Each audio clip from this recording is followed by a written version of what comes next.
السلام عليكم ورحمة الله وبركاته. الجولة ال17 والأخيرة من الدوري المصري الممتاز الدور الأول. 3 مباريات النهاردة. المصري فاق قوي مع أبو جلبان، وكان كويس مع كابتن علي ماهر، بس فاق قوي مع أنيس أبو جلبان بصراحة. هدف عالمي عن طريق محمد هلال.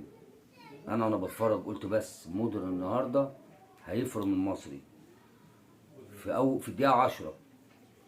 ثم هدف التعادل على طول عن طريق صلاح محسن اللي احرز هاتريك النهارده في الدقيقه 16. ثم هدف تاني من فخر الدين بن يوسف من ضربه جزاء، وانتهى الشوط الاولاني 2-1 للمصري. ثم هدف تاني مع بدايه الشوط بعد ربع ساعه او تلت ساعه في الدقيقه 66 عن طريق صلاح محسن، هدف تالت 3-1.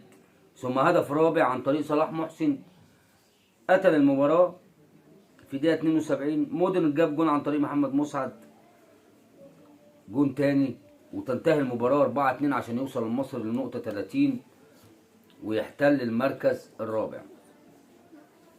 البنك الأهلي وحرس الحدود. البنك بدأ بهدف عن طريق يو النور، ثم هدف التعادل عن طريق عبد الرحمن جودة، ثم في الدقيقة 80 الجزار يخلص المباراة. عمرو الجزار مدافع البنك، علشان البنك يفنش الدور الاول مركز خامس.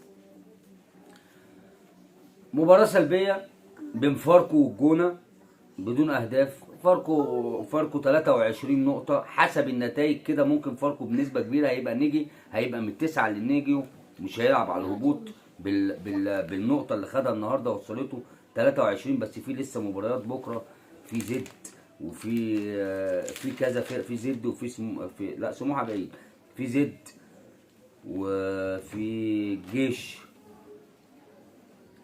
زد والجيش 21 و20. طبعا لو كسب زد هيبقى 23، الجيش كسب حسب النتائج. بس هو كده بنسبه كبيره اتعرفوا التسعه. يمكن بكره نقول على التسعه اللي هيلعبوا على البطوله والتسعه اللي هيلعبوا على الهبوط.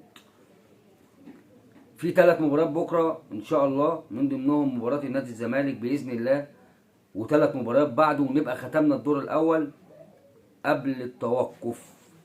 والسلام عليكم ورحمه الله وبركاته.